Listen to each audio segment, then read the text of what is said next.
Hi, welcome. Good morning, still Friday morning. Thanks for joining us for What's Your Money Map? So today I will do a introduction of myself, ask if you would like to share anything about yourself, talk about money, just share some different ideas. So the stories we tell ourselves about money. And then we'll dive into actually looking at the money map tool and what it could do to help you in your own views and in business and in money. We'll talk about time, thinking of time as a resource and how to allocate it as you get to make your own decisions as a business owner. How to overcome mental barriers and let yourself dream a little as you plan your goals for money and life. And then I'll open it up for questions. I'll probably talk about 40 or 50 minutes before I open it up for questions. And then I had a visioning exercise that I think does not work unfortunately, over Zoom. All right. So a bit about myself. I've been in Juneau since 2005. I moved here with my now husband, and that was right after college. I left a couple of years later to go out east to law school. At the time, I knew that I wanted to do continuing education. I wasn't sure that I didn't want to practice law, but it was one path open to me, seemed like the best. It was maybe not the best reason to go to law school. It was just something kind of to do. I was really tied to the structure of school. So I ended up loving law school, and decided that I wanted to not just practice law, but to be a public defender, work helping or representing criminal defendants. It's a job with the state system. And I was hired as a public defender in 2012. That's when budget cuts were starting in the state. And I was the only attorney hired that year, but that position was up in Barrow. So I went up there for 13 months. It was a great experience, but I was happy to return to Juneau. But here I burnt out pretty quickly. I was representing parents when the state takes custody of their kids, and quickly went over to Department of Law, working with part of Department of Health and Social Services. What I didn't mention is I had some other jobs before working at the Public Defender's Office. Within about, I think my first 5 years as a lawyer, I had about 5 different jobs. And I really was looking for a job that I loved. It's really important for me. A career is important to me. And I would love a job at the beginning and then be less happy about it. So along the way, I kept thinking about starting a business kind of as a backup plan. I thought, well, if I don't get this job at this stage in my life, right after law school or when I was in Barrow and ready to return home, those different periods when I needed change, I thought if I don't get a job at this point, then I'll start a certain business. And I had business ideas along the way. Probably fortunately or unfortunately, I was able to find jobs. And that felt like the right thing to do. I was paying off law school loans. As an attorney, the state of Alaska pays really quite well. And you don't have to work all that hard relatively. I was working about 37 and a half hours a week. That's what they paid me for. And I really was able to be done at the end, had a great leave, and we did a lot of travel. But I personally was was unhappy along the way. In 2017, I became a health coach with the Institute for Integrative Nutrition, and I started health coaching as a side business on my own. So the Institute for Integrative Nutrition did the training, and then I started my own business called SURF, for self-care, career, education, relationships, and food.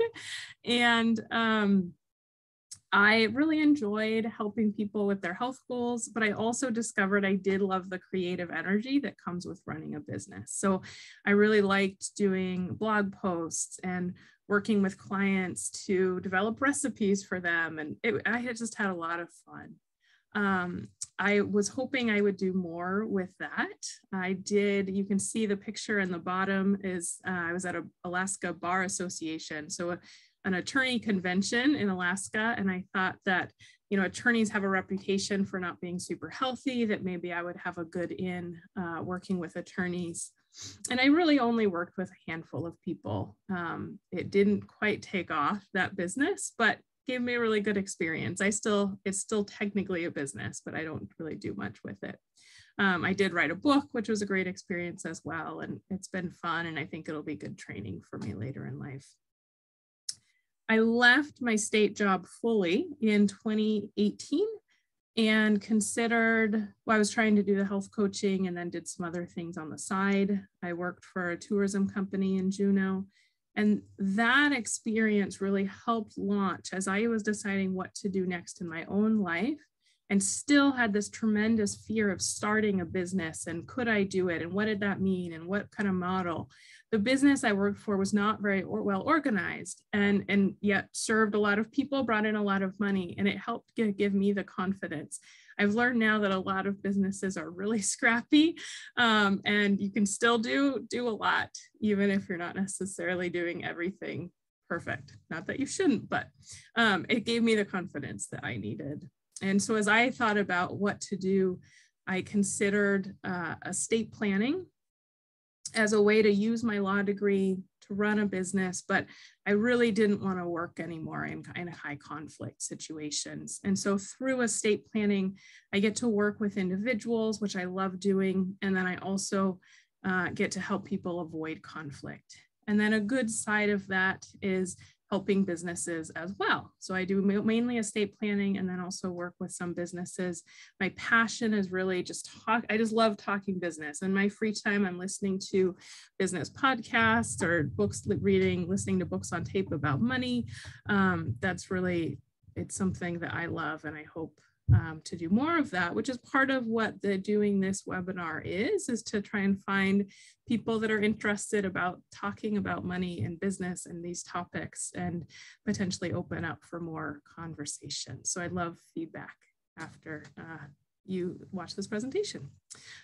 So just quickly, I do love to travel. The picture on the left here, the lower left, is myself after my first Ironman triathlon in Busselton, Australia, which is one of my favorite regions in the world, probably my favorite. This is my husband jumping off a cliff to start a dive. I think that was in Australia as well. And then our 2 dogs. We don't have kids, so that's our family. Oh.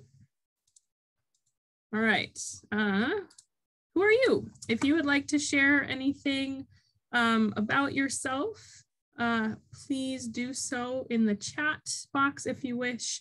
And then at the end, I will open it up for if anybody to ask voice questions if you wish. Are you struggling in your business and thought that I would help with answers?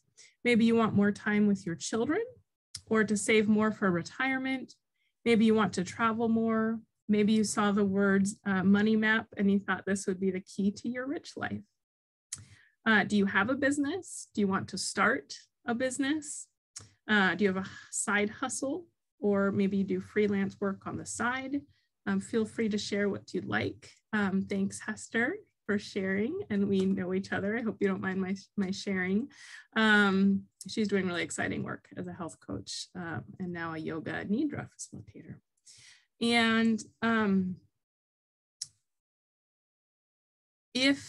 while we take a moment, I want to do a disclaimer that while I am an attorney, I'm not your attorney unless we have a written engagement agreement. And even more importantly for this presentation, because I will be talking a bit about money and at the end sharing some information that I find useful about finances. And so I want to make clear I'm not a financial or an investment advisor. I don't play one on TV. I am sharing just information that I find useful when it comes to the finances. So I'm having fun. Take it with a grain of salt and not as professional advice.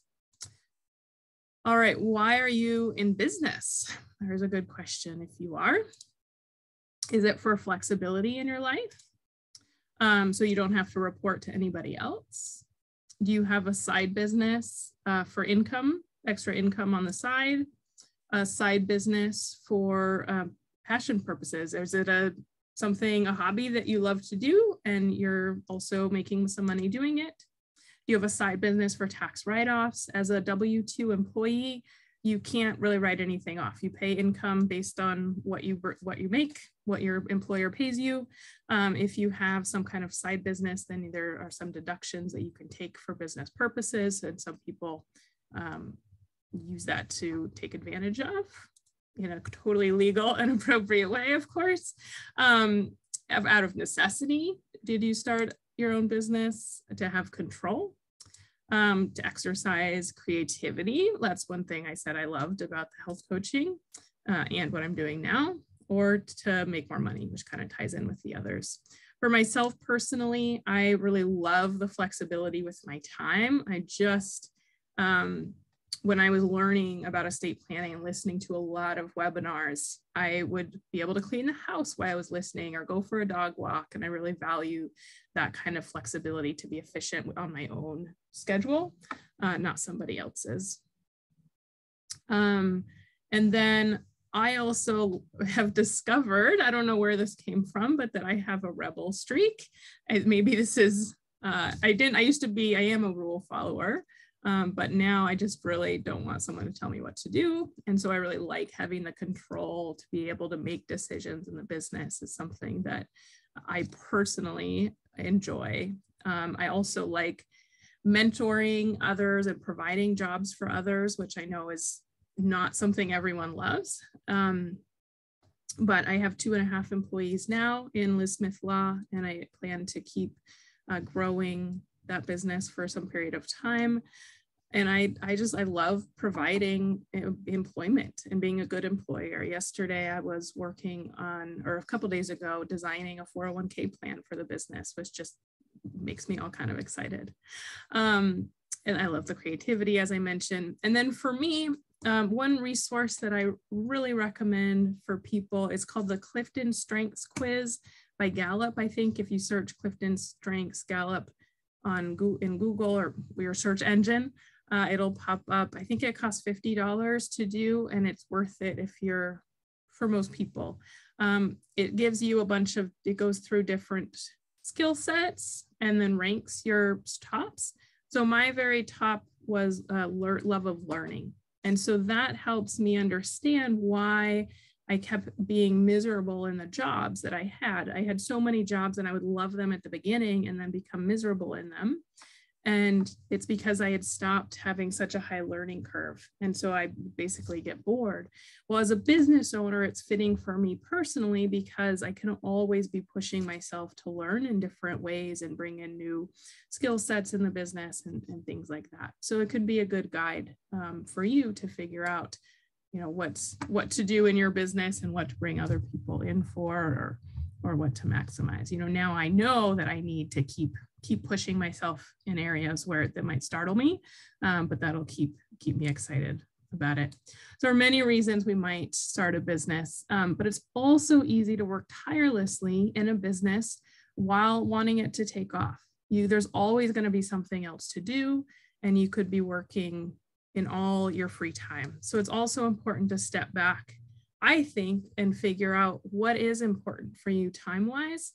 And then how much do you need to make from the business? When is a good time to actually stop? When is it time to stop running the business if things aren't going where you want them to go?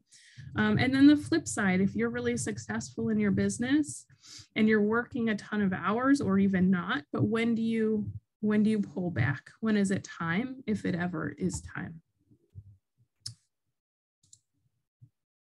And of course, how much is enough? So as I worked for different employers, I had always I didn't think about how much I was making. I mean, you do the math, but it was whatever someone offered me is what I made.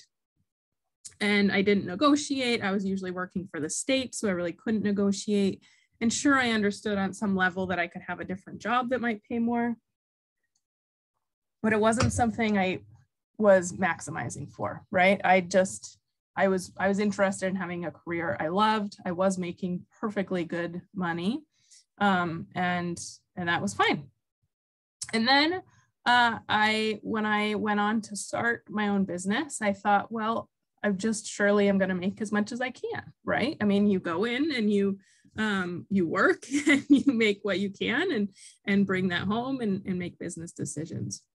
What I didn't understand a whole lot in that model, because as you structure your business and decide your time and decide money, it's really if you don't have the foundation of what you personally want out of that business, there's really nothing to go on. There's where do you set goals, where it just leaves you foundationless. And I was introduced to this concept of a money map, a system to get clear about what I could live with, what my base was, and then where I really wanted to be financially. So then I could build business goals around it.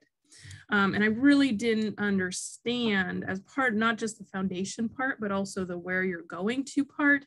I didn't understand at the time, but now I see how having goals and somewhere you're working towards in both life and business is really essential to getting anywhere. I've also learned that just back on the goal part, I've heard a number of stories and experienced it in my own life where I'll have a goal and I might make some decisions to get to the goal, but I'm not necessarily thinking about it day in and day out. Last year I wanted to serve 10 clients a month. And in the first 6 months, I averaged 10 clients a month, right? I was setting up systems to try and get there, not knowing what actually would work. And some months it was lower and some months it's higher, but it's amazing how just setting that intention and setting some parameters around it allowed me to get there. With that said, there's also, of course, the mental game surrounding money, which I think is as challenging as actually getting it done when it comes to business. People have vastly different views about money. And unfortunately, it's not always clear where our views came from. It can be hard to determine for yourself, even if you start examining it, how the people around you came up with their thoughts of money, what has rubbed off on you. But I think it's worth trying to figure out what your money views are and where they come from. Are you someone that wants everything and you want to just go out and buy something? Do you not want to even think about money at all in your own life? Some people save and some people spend. For me personally, my parents were never together, but both of them, through first grade, went back and forth between their homes. And both of them, somehow I knew that they didn't have a lot. And yet I would see them spending on things that I thought were really stupid, like cheap jewelry off of QVC, which was a complete impulse purchase that both of them would do, or things that they would buy, whatever. I was always trying to get them to pull back on spending for whatever reason. And so I think my own money views maybe became a rebellion of watching them spend, which somehow I knew they were spending money that they didn't have. And so that served me really well as I was getting started as an adult, because I wanted to live simply and I wanted to save and save and save. But what that also meant is if I spent, and especially on myself, I would have a lot of guilt over that spending. Is that something that you experience, right? Guilt over spending is not uncommon.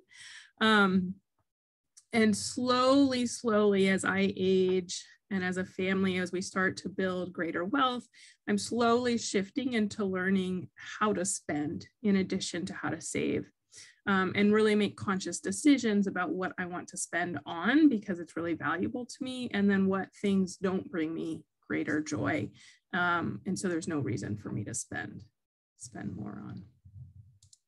So there's a lot of background leading up to your money map. So like I said, it is a tool to get clear on your figures and what you want. So I'm going to explain and then we'll dive into the spreadsheet and doing it. So the money map is made up of 3 different scenarios that you figure out in your own life and put a number to. So the first is now. What are you spending? And we'll talk about different categories of your life, but what are your living expenses now? In some ways, this is the easiest part to figure out because you can just go through your bank account statements and credit card statements and figure out what you're currently spending in different categories of your life. This is the category about getting clear of what you would have to be bringing in month after month to maintain your current lifestyle. Or some of us, I said month after month, but of course, many businesses are different. And then the second category is your minimum to be happy. So this is the category of the basics you would need to have each month to live a pretty good life. I'm not talking about living in a tent. I'm not even necessarily talking about moving back in with parents or moving in with kids. Think of this as if things were rough for, let's say, 12 months, give or take, what are the decisions that you could relatively easily make to cut back on? Another term that I like around this that came from my mentor is thinking about the minimum to be of service. So happy. So yeah, you might not be happy if you're moving in with your parents, right? So I'm not talking about like the bare bones, you could still survive mode, but what is allows you to be happy and then allows you to be of service, meaning if you have a business, how can you continue to serve those people that you serve while also cutting back on expenses?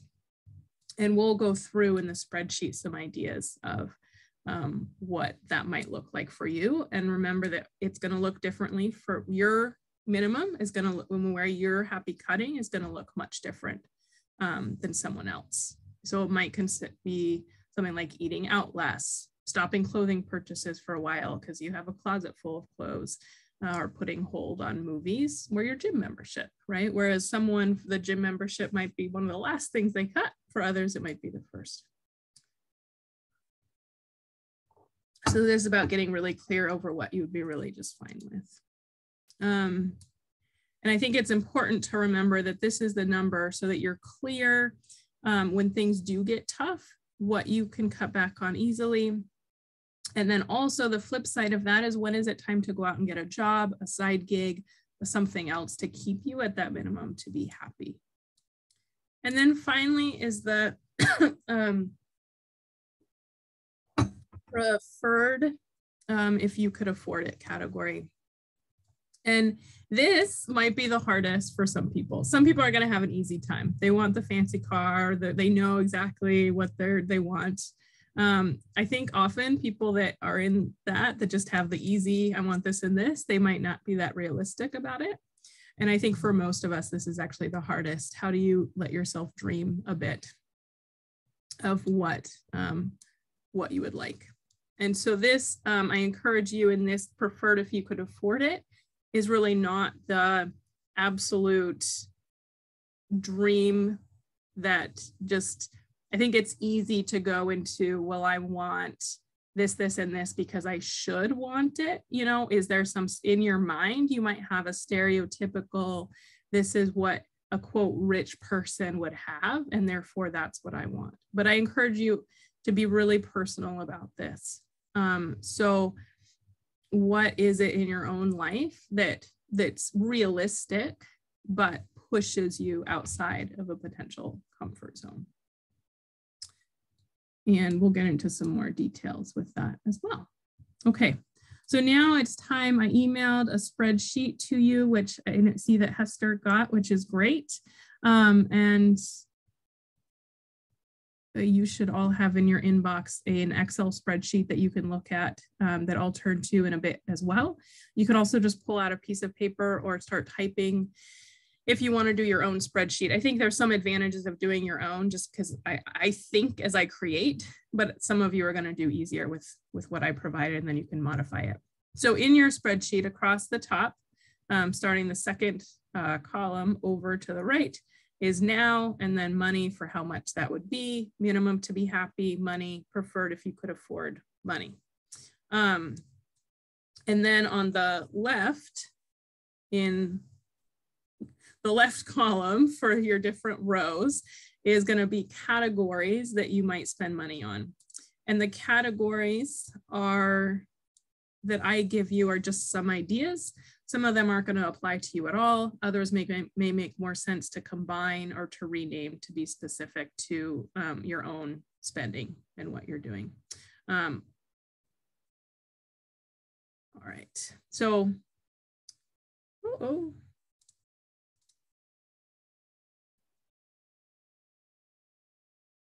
So I have living space. What is that? Rent, mortgage, life, homeowners insurance, property taxes, or renter's insurance. Then thinking home maintenance, what keeps you going, utilities, repairs, etc.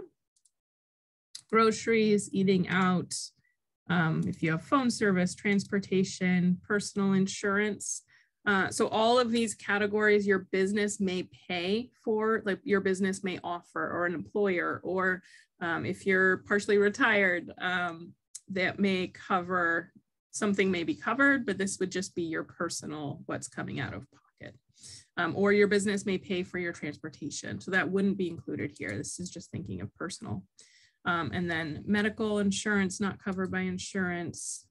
Services such as childcare, house cleaning. I know those are very different types of categories. You could make up your own that would fit in some type of service. Children's activities or your activities, entertainment, gifts and special events, clothing, household items, physical health and exercise, charity, donations, religious donations, tithing, travel, hobbies, personal continuing education, including retreats, that's big for me, debt payments, pets, and then saving for your future. So you can start working as we go, or I'd also encourage you to set aside like an hour after we get off while it's fresh in your mind to look over your statements and start doing this for yourself if it resonates with you. And then you might be thinking, well, if you are in some type of family unit, how do you figure this out? And that's really up to you and yourself. So I am married. My husband and I each have our own credit cards, and I did it based on my spending, which is not an exact because I wasn't, you know, he buys some things for us. At the time I was doing more of the shopping. But I was thinking about what would it be? How do I supplant what I was already paying for in some sense? Anyway, it just made sense in my life to do it based on my spending and figure this out. If you're the primary breadwinner, then it might make sense to incorporate all of the family. I mean, it probably would. You would want to incorporate all the family expenses to really figure out what it is that you want. So different scenarios there that you can think about. And of course, it's not just about the money. So actually I wanted to do that now. Sorry.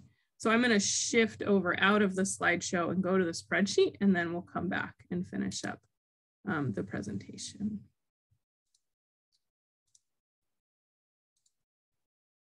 All right, so this is what your spreadsheet looks like if you don't yet have it open. And let me get someone put in the chat if you don't see the spreadsheet open, but hopefully you do. So I just want to walk you through a couple of examples here of made up numbers and how you might think about this. So in this example, for the now category in living space, let's say you are paying a mortgage, so you own your home and it's a 3-bedroom duplex.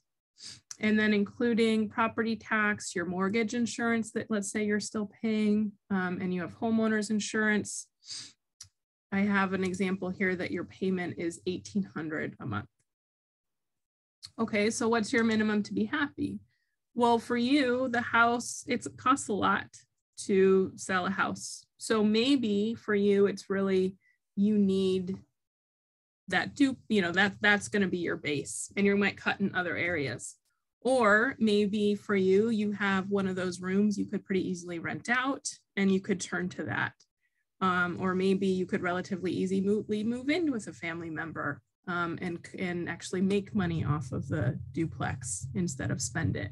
So completely personalized, but it's okay if it's just to staying the same, and that's really your minimum to be happy right now if you're in a base home. And that's what's your preferred to be if you could afford it.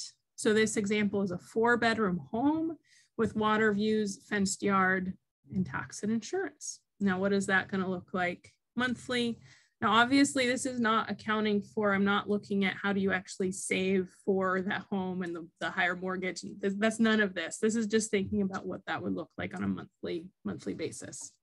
And I just made up 3,300 here. And that'll take some research for you, especially for the preferred if you could afford category in terms of what your numbers will look like. And then I love this example because it points out something I'd really wanted to cover that I didn't even mean to do. But let's say you eat out twice a week. You have a family and that costs $1,000 that you spend every month on eating out. And your minimum to be happy, you could easily cut that back, but let's give yourself 2 times a month for $250 to eat out with your family. So then what's your preferred if you could afford? Well, maybe you are someone who, maybe your family eats out, not because you enjoy the experience, but because everyone's tired at the end of the day and you just can't, don't want to deal with cooking and cleaning and all of that. But, your health is important. It's really for efficiency. And so maybe you think, well, my dream would actually be to have someone cook some meals. Let's say, you want someone to cook 50% of your dinners for you, to make healthy meals that are prepared for you. Maybe they come in once a month, and maybe that costs $30 a meal for a family of 4. I'm sure that someone would be able to do that for that price. And they would, like I said, come in once a month, 50%. And I calculated at $30 a meal, that would be $600.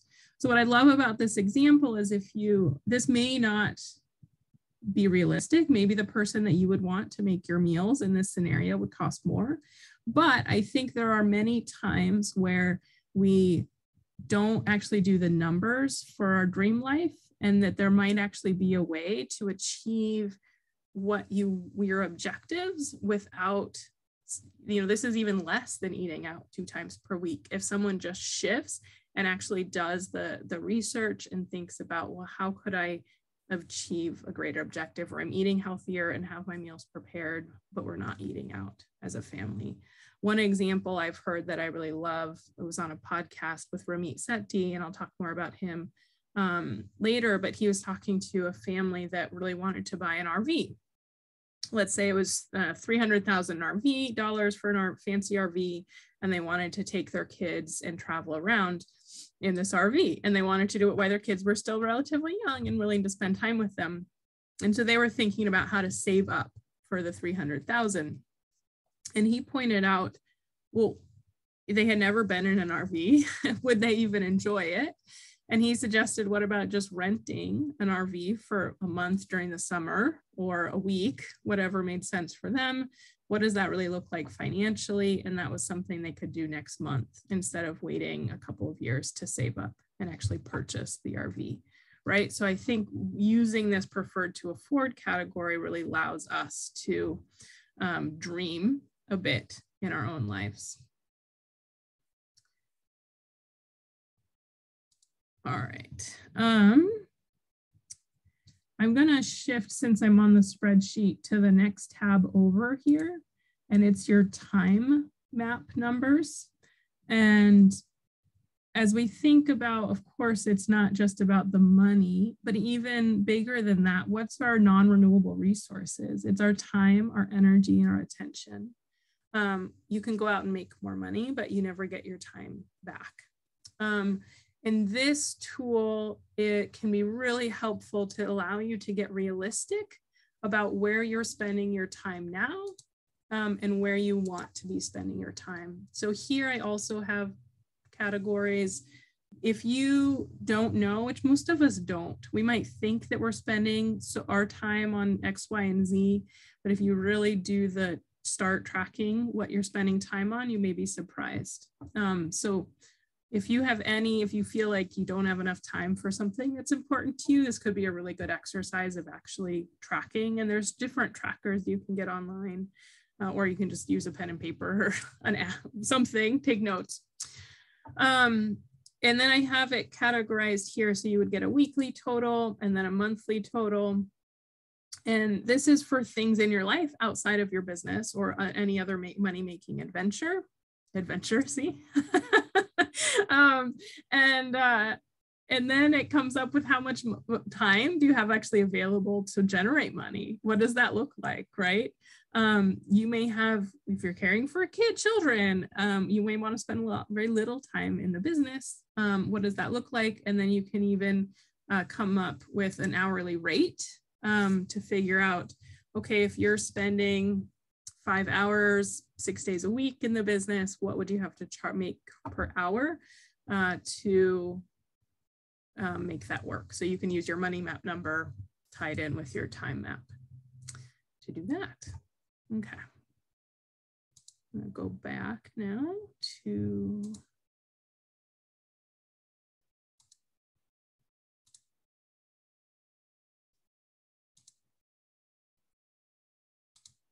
presentation. And Pule, can you put in the chat and just confirm that I have the right, it looks like a slideshow. So here's the money, thinking about how you can leverage money to free up your time, energy, and attention is another flip side of that, and create a job for someone else. So I talked about spending your time. Once you figure out, you calculate your time, what does it look, how could you potentially use your time for other things?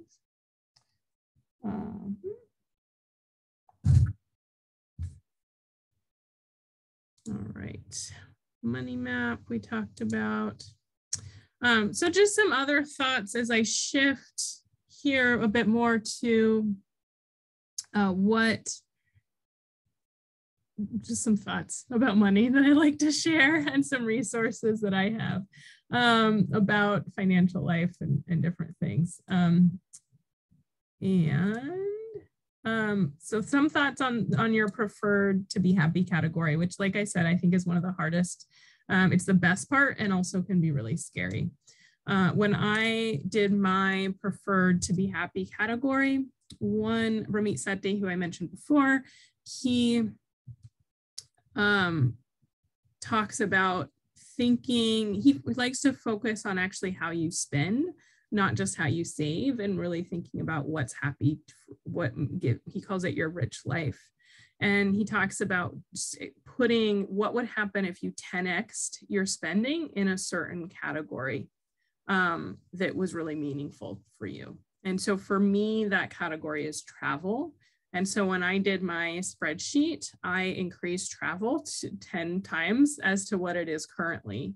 And then and just thinking as an exercise for yourself, what does that feel like to you? What would you do if you had 10 times more money that you were putting towards a certain category, right? So for me, that wouldn't be $1,200 hotels and business class at this point in my life, but that would be how many more places can I travel to at a reasonable, level, but not the highest level, certainly. For me, it was also fancy meals out while traveling. That's something I really enjoy. Just a long meal. I had double my savings, house cleaner, increase in charity, increase in education, and then some money set aside to support my mom. And so those were my expansions in my preferred category. Now I still didn't get to hire someone, Hester says, to clean her house more often. Yes, that is one of mine. And thinking about freeing up your time. So as I went through this, the number I came up with still wasn't all that high, right? It was a little bit more than I used to make for the state. But it was what I was comfortable with. And then I worked with a CFO to do some accounting stuff in my business a number of months ago. And he was actually pushing me on that and really wanted me to get up about 2.5 times as to what my bigger number was, just to kind of throw it out there, motivation to make money in the business. And I, for a while, was like, okay, cool. Like, that's my new number. And I was like, what would I do if I had that? And kind of thinking that through. And it took me a few months, but I finally realized that no, like, that wasn't as I planned within my business. That wasn't feeling right to me, and it wasn't feeling good. It wasn't I wanted to make many more investments in the business and my employees in a different frame of mind. And I was happy with the number I had come up with because that was the number for me. And I share that, I think, just because it's, don't worry about it. Sorry.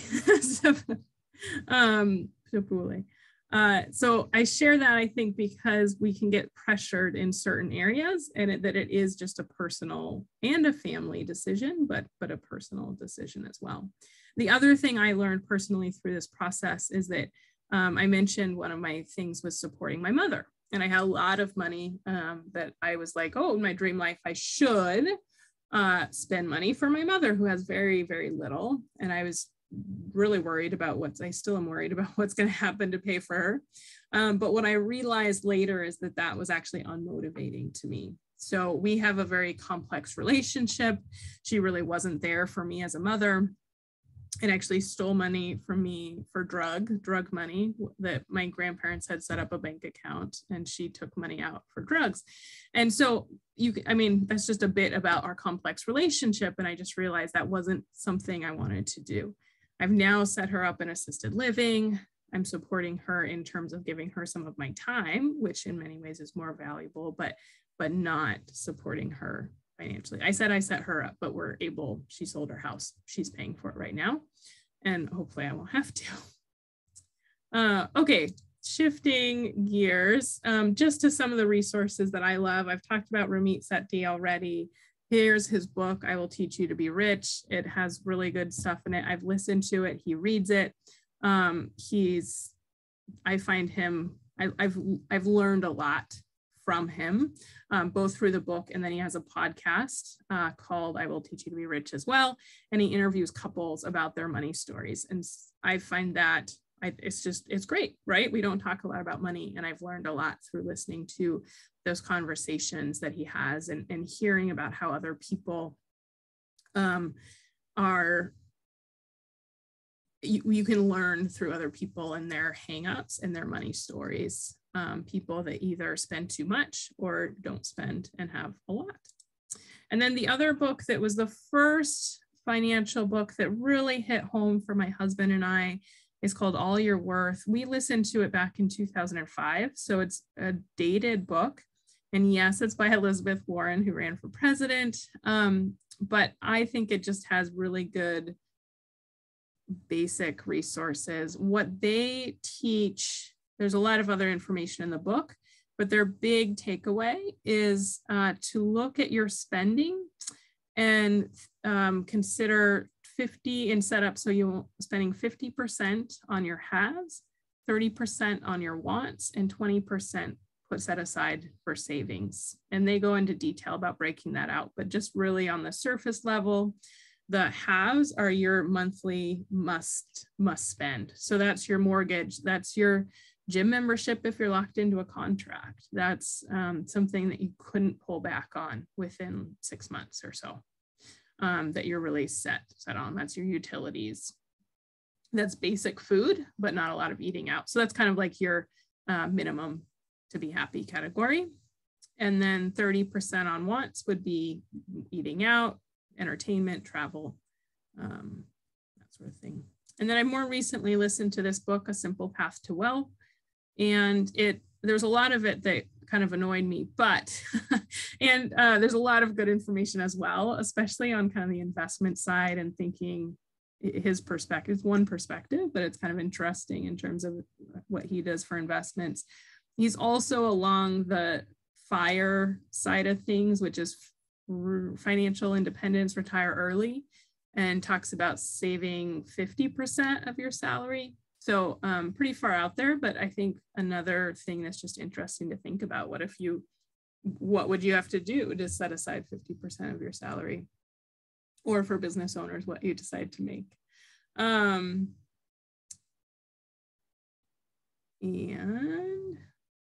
all right. Oops. And then I'm just going to share some quickly stories about, I mentioned, what I'm finding as my rich life currently in my life. So for Christmas, my husband and I spent with my aunt and her wife. We don't have kids, they don't have kids, and she's like a mother to me. And I threw out the idea, instead of we all have enough stuff, what about we all just go out to a really nice meal? And so we went to a Michelin star restaurant and we just had a blast and we created memories. And I thought it was much more fun than dealing with the gift side of things. And so here's a picture of us with ice swans. It's like ice sculpture and sorbet. And it was an in between the appetizer and main course. So it was tons of fun and enjoyable. That was just this last year. And then for Christmas, for my husband, I got him tickets to Kraken hockey game in Seattle. And we went down a few weeks ago, and it was completely extravagant weekend, but it was just tons of fun. And I will remember it for ages. And it was great to do once in a while. And then on the totally flip side, thinking about your rich life, this was tons of fun. My in-laws gave us a $100 bill for Christmas, and they said, go and do something outrageously fun. And we knew right away, we opened that on New Year's Eve. And we knew right away that if we didn't do something soon, we were just never gonna do it, right? What would we come up with? What really could we think of that would be crazy fun with $100? And so we didn't have any sparkling wine for New Year's Eve. And we thought, well, it's a crazy snowstorm. Let's have as much fun as we can going to the local liquor store and getting a bottle of their most expensive champagne. And on the way, we rolled down hills. We did snow angels. We had a ton of fun. It's about a half mile from the house, I think. And then went in, and the most expensive bottle that they carried was about $22. So it was a fun adventure for not a lot of money. All right, so what now? And I'm running up on my hour here pretty soon. But I just want to talk about some options for you. And I mentioned that I'm just curious what's resonating with people. I'd love your feedback. And one other thing, I love talking business. I want to talk to other business owners. My mentor in estate planning and helping businesses created a program called LIFT for legal, insurance, financial, and tax. And the idea is to have a foundation in your business for your legal, insurance, financial, tax needs.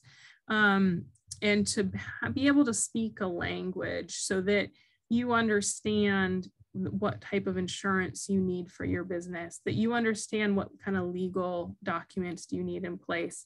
Whether you're doing those or not, it'll allow you to reach out to the experts who can help you in those areas. And I've done the course. I think it's great.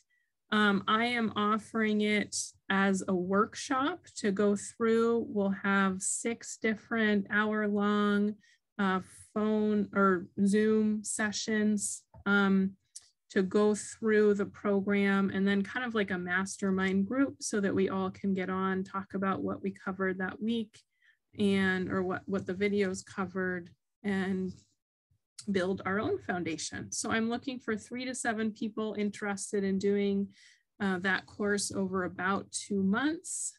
Now, normally, Allie, who put it together, charges $2,000 just for the video alone. But I am, again, just interested in trying this out, and I'm able to offer it for $500 per person for the course, including the workshops together. So if you're interested in doing that as a guinea pig, we'll probably never offer it for that price again. Let me know. You can put a note in the chat directly to me, or email is probably the best, actually. And you can email support@lizsmithlaw.com if that's something you'd like to do. Currently, these are the dates I have set aside. That would be Alaska time. However, I have 2 people right now, and one of them will be gone the first 2 dates. And so I may shift it and then add 2 more at the end.